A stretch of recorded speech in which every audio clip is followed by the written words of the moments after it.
libro de Cicerón vimos las divisiones que Cicerón hace de su libro. Voy a hacer una pequeña repetición de esto. En el número 11, romano, en donde Cicerón recuerda las 3 preguntas de Panecio, perdón, es el número 9 romano, perdón, el número 9 arábigo. En el número 9 arábigo, donde Cicerón recuerda las 3 preguntas de Panecio, eso nos da la división de los 3 libros. El libro primero se ocupa de la primera pregunta, es decir, aquello que nos proponemos hacer. La primera pregunta que nos tenemos que hacer sobre ella es bello eso que nos proponemos hacer? Es como si dijéramos, ¿es bueno en sí? La segunda pregunta es, aquello que nos proponemos hacer, ¿es útil? Y la tercera pregunta, ¿no hay conflicto entre la bondad y la utilidad de lo que nos proponemos hacer? Es decir, puede ser que sea útil, pero no sea bueno, y entonces realmente no es moral hacerlo. Estas 3 preguntas y las 2 complementarias que hace Cicerón nos dan la división de la obra Los Deberes.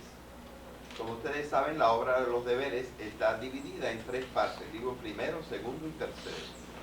Pues bien, el libro primero trata del bien en sí mismo. El libro segundo trata de la utilidad de las acciones. Y el libro tercero trata del conflicto entre el bien de las acciones y la utilidad de las acciones.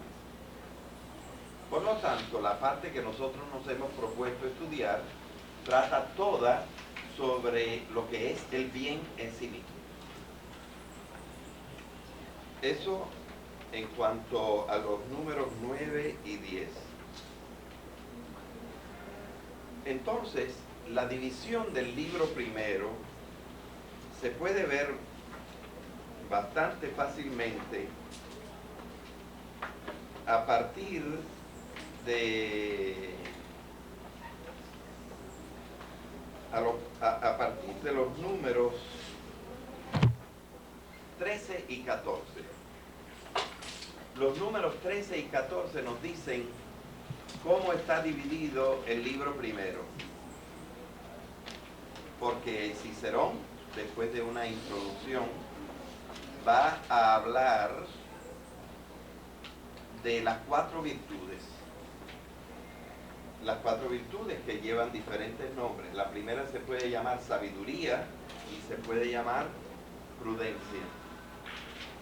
La segunda es la única que mantiene siempre el mismo nombre, justicia. Aunque aquí se podría hablar también de equidad. La tercera lleva varios nombres, magnanimidad, generosidad, se podría también decir valentía o coraje,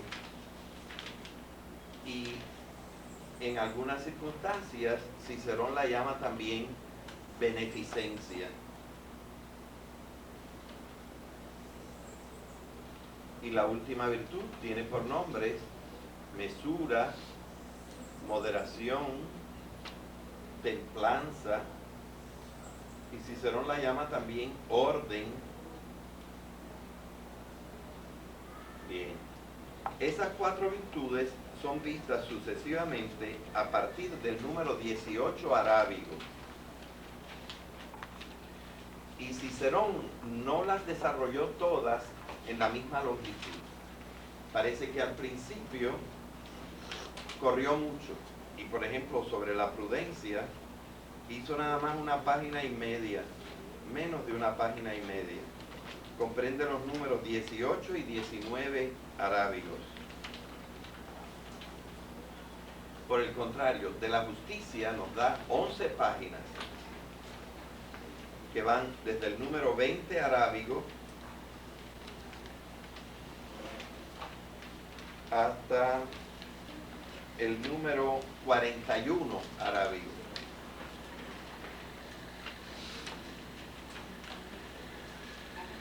De la fortaleza nos da 22 páginas, el doble que de la justicia,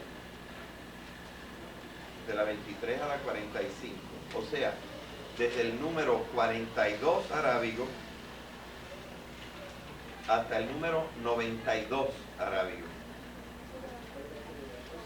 Esa es la fortaleza o generosidad o magnanimidad. Desde el número 42 al 92. En cuanto a la última virtud, llamada templanza, moderación,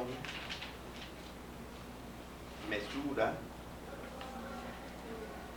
esa va desde el número 93, en la página 45, hasta casi el final, porque al final hay una especie de conclusión. Desde el número 93 al número 151. Luego vemos que prácticamente esta división en 4 de las virtudes es lo que nos da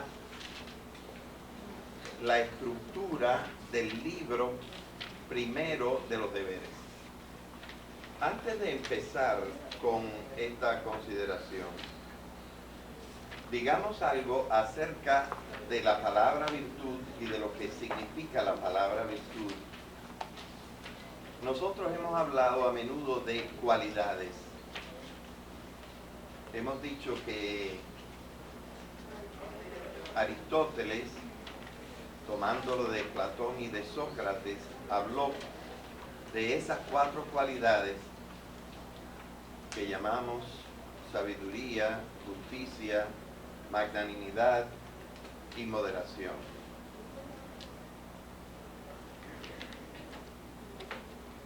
Como ustedes ven, los romanos tomaron estas consideraciones de los griegos. La palabra que se usaba en griego era arete.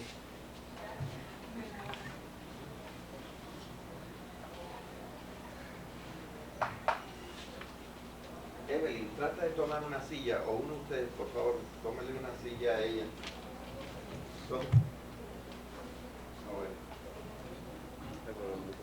Mañana. Arete. La palabra arete quiere decir excelencia. Fíjense, señores, los griegos se proponían, es decir, los griegos verdaderamente estaban muy entusiasmados con el arte. Pero ustedes saben que el arte se puede hacer con materia.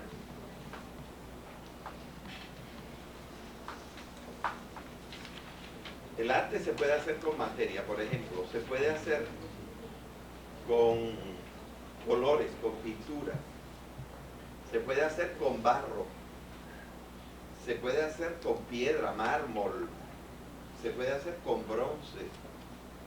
Necesitamos una materia para hacer arte, por lo menos en las llamadas artes plásticas.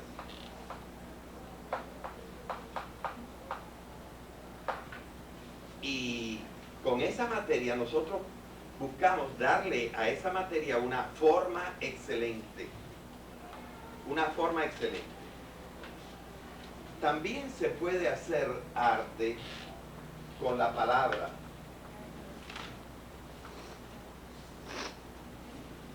Y esto nos da otro tipo de arte, que son las artes de la literatura, las artes literarias.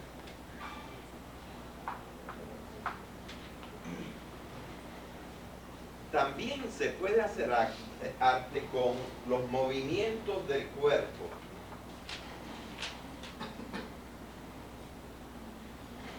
Por ejemplo, con la danza. con el mimo.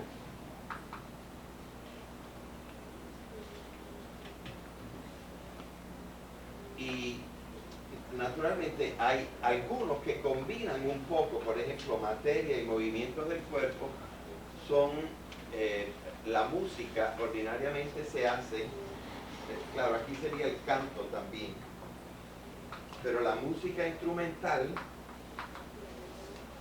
necesita materia en cuanto necesita, por ejemplo, unas maracas, o necesita un violín, o necesita un tambor. ¿Verdad? Tenemos la música. Hay algunas artes totales que comprenden las tres, como el teatro y modernamente el cine.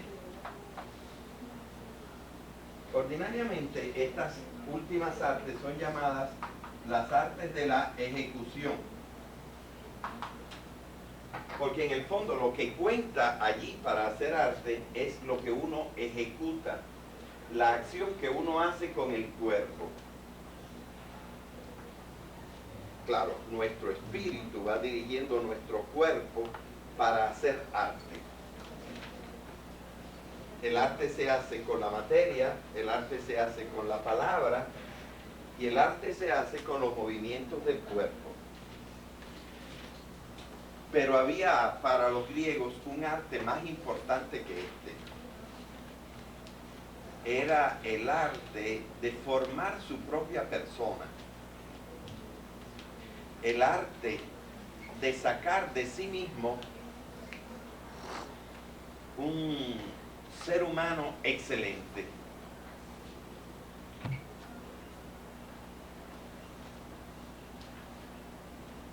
Y ya ven ustedes cómo efectivamente el bien en este sentido está conectado con la belleza. Los griegos querían ser personas excelentes, que sus vidas fueran unas obras de arte. Mirado desde este sentido, entonces nosotros podemos comprender lo que es la excelencia. Eso es lo que ellos querían hacer, que las vidas de ellos pudieran ser consideradas como unas verdaderas obras de arte, porque ellos se modelaban a sí mismos. Con esto es con lo que tiene que ver la moral. Y por eso los griegos llamaban a esto las excelencias, o la excelencia, porque no eran, quizá no deberíamos hablar de esto en plural, sino en singular.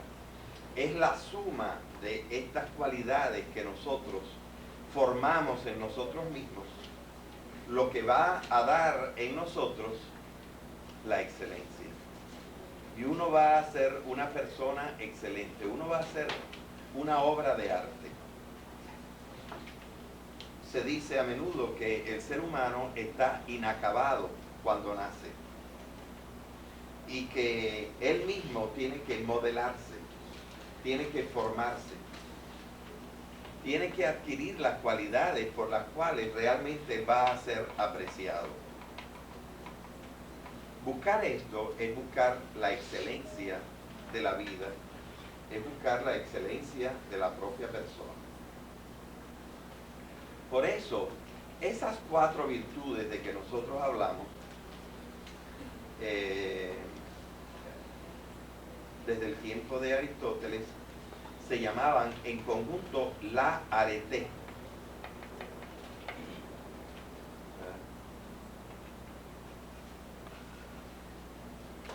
Aristóteles dividió que la excelencia podía ser intelectual o podía ser moral.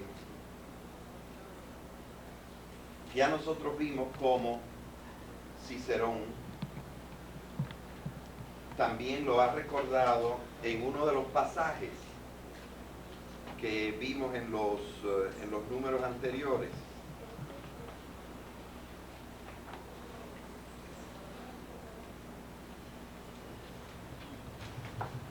en uno de los pasajes, él nos dice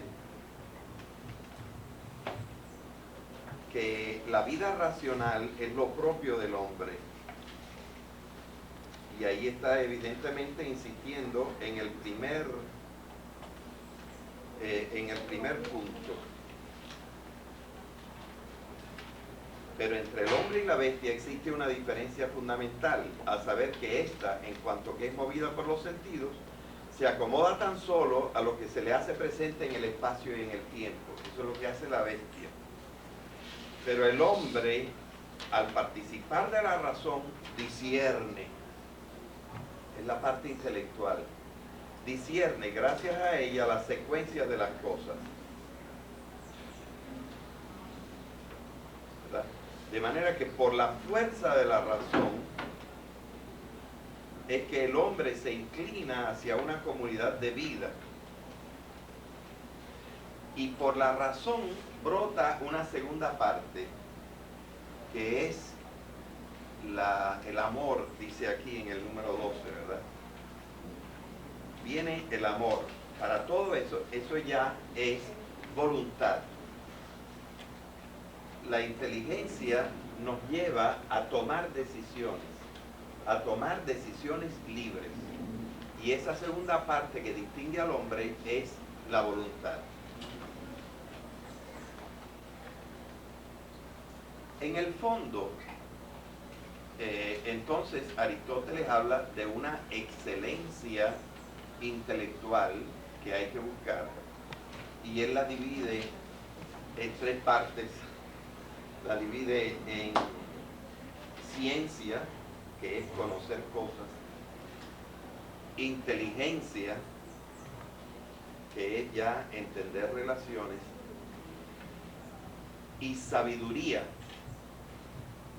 que es considerar todas las cosas juntas para poder sacar ya conclusiones.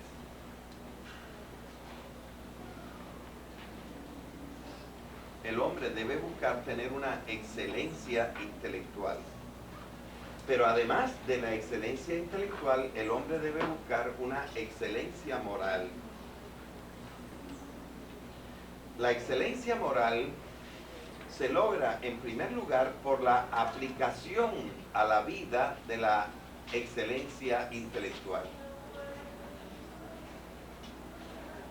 Y esta aplicación a la vida de la excelencia intelectual es lo que llamamos la prudencia.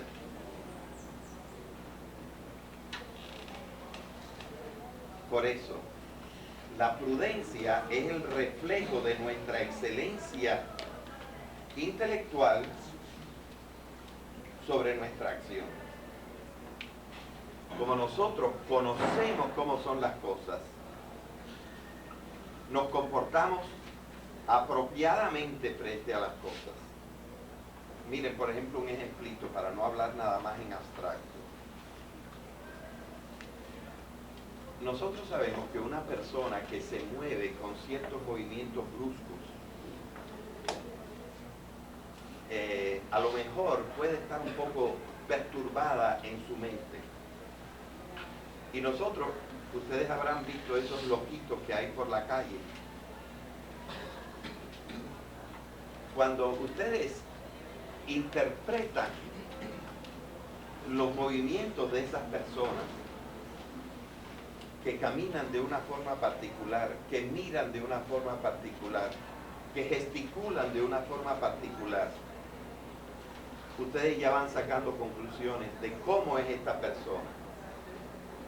Si esta persona se les acerca a ustedes, ustedes van a poder distinguir a esta persona de lo que pudiéramos llamar un agresor.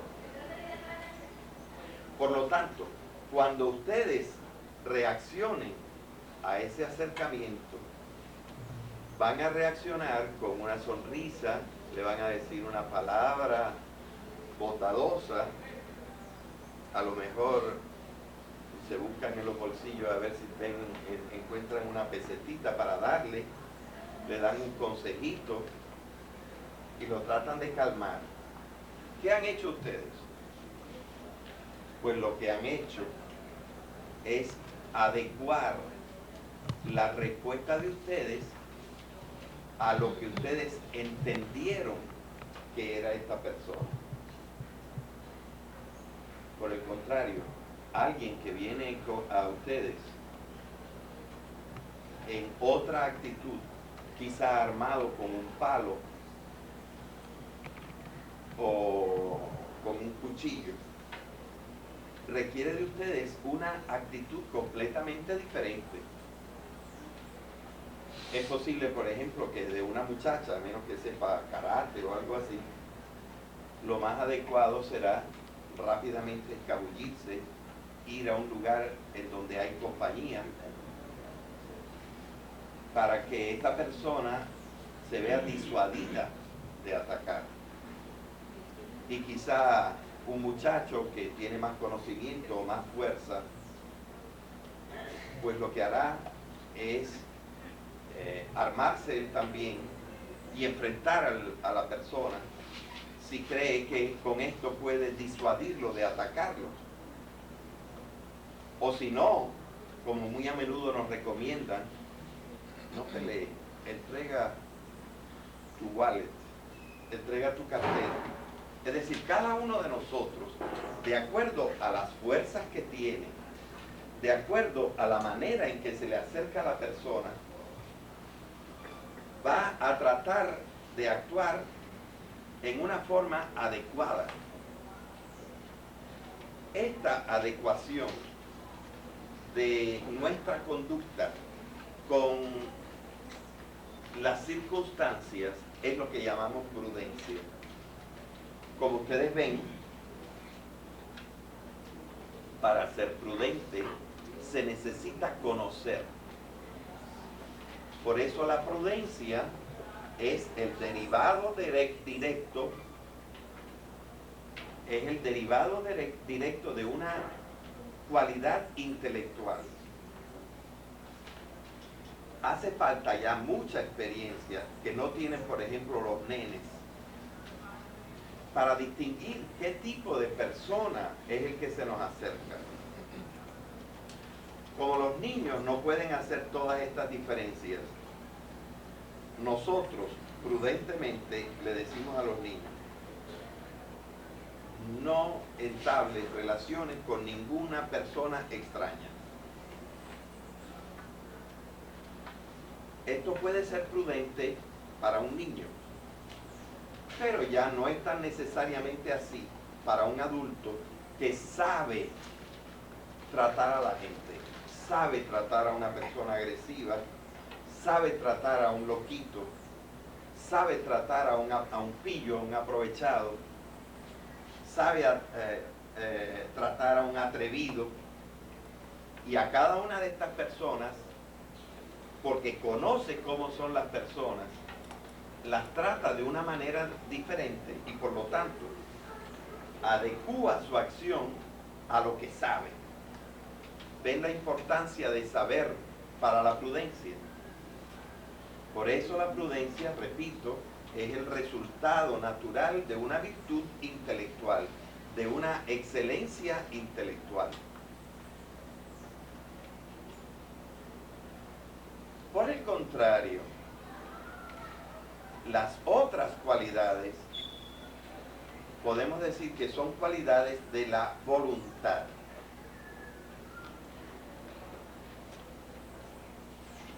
Son cualidades más propiamente morales.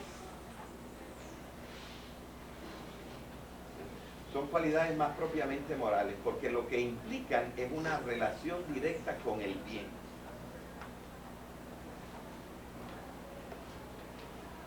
Fíjense, por ejemplo, en la justicia. Nosotros sabemos que nosotros, como dice Cicerón, tenemos una naturaleza social. Que, por ejemplo, tienes unos deseos y unas necesidades. Y tú tienes otros deseos y otras necesidades, pero muchos son los mismos. Las dos necesitan reconocimiento. Las dos necesitan estima. Las dos necesitan cuidado.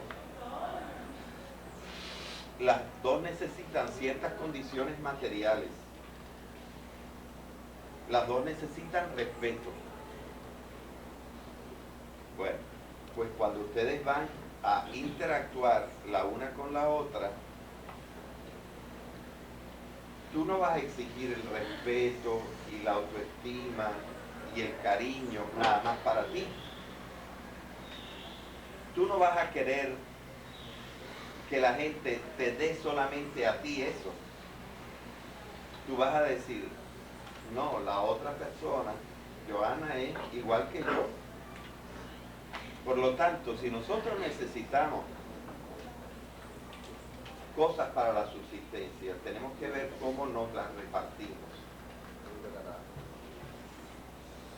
Y entonces esta es una parte de la justicia. Una parte de la justicia es considerar que yo no soy el único sujeto de derechos y de necesidades, sino que las otras personas que me acompañan en la vida son también sujetos de derechos y necesidades. Por lo tanto, ¿en qué consiste la justicia? Básicamente la justicia consiste en querer, fíjense, por eso es un acto, una cosa voluntaria, en querer que los demás sean reconocidos igual que uno, que las necesidades de los demás sean llenadas de la misma manera que uno quiere que se le llenen las necesidades de uno. Cuando uno propulsa un mundo en que esto sea así, entonces uno es una persona justa. ¿Ok? Y ven ustedes que la justicia consiste fundamentalmente, necesita más que nada una decisión de las personas. Que desde chiquitos aprendan a decir, no, yo no quiero las cosas solo para mí, yo quiero ser justo.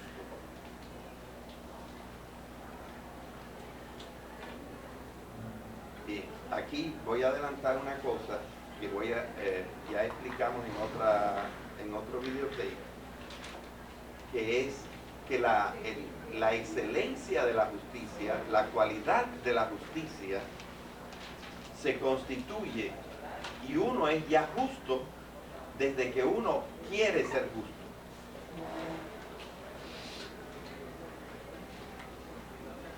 Bien. Pero la justicia, por lo menos para Cicerón, es prácticamente nada más un lado de una virtud que vista en su conjunto él llama apetito de preeminencia. Esa palabra, apetito de preeminencia, está en el número 13.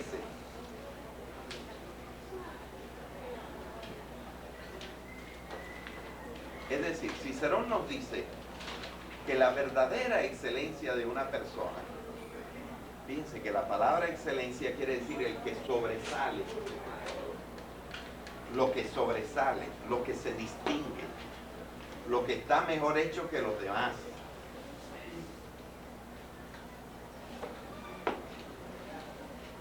La verdadera excelencia, el centro de la virtud, por decir así, es querer hacer cosas